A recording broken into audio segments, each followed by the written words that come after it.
Так, на Мерседесе выявили проблему. Здесь скрипит шаровая вот так вот сильно, ребят. Так что здесь под замену будет шаровая, рычаг в сборе.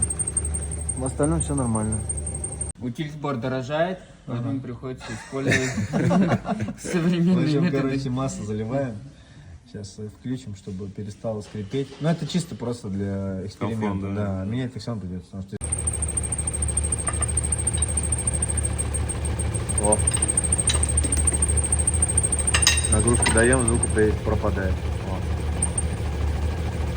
А ты вот так держи и все.